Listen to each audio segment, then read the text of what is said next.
All right, so now we're going to talk about how to use your words, positive words versus negative words.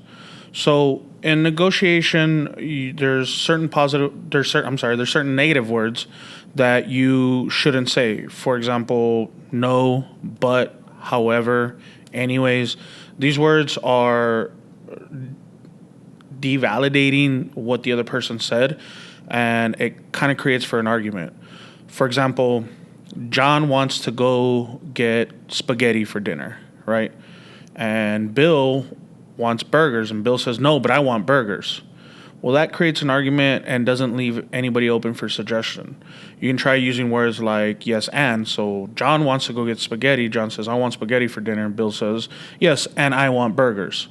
Well, that validates the other person's position and what they said while reasserting your position on wherever the negotiation is. Another example would be, instead of saying anyways, when somebody brings up a point to you, you can say something like, with that being said, and then continue on with your point. So you're validating what they said, making a note of it, saying that it's been noted, and then reasserting your position in the negotiation. It leaves people open for suggestion. It doesn't create a wall. As soon as you say those negative words, it almost creates a wall to where people just don't want to hear you out anymore, and it lessens your chances of you getting what you want. Those are just words that you kind of want to stay away from. Again, those words are however, but, no, anyways, and stick to yes and, or with that being said, those positive words that keep the conversation flowing.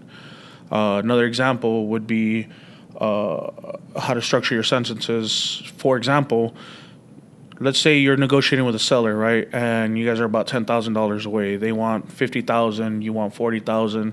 They absolutely won't budge. You can't budge because you're already pushing your limits on what you can pay for it.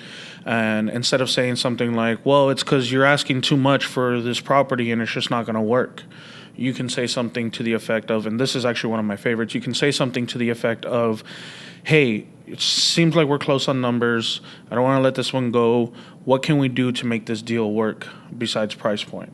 Or is there a price that we can meet in the middle so that'll make both of us happy? This opens up their options. This opens up their suggestions. They'll say, well, hey, I'll take 40 if you close in 2 weeks, right? Or, well, hey, if you pay me 45, I'll let you close in 30 days, or whatever it is. Whatever that is, it opens up their mind.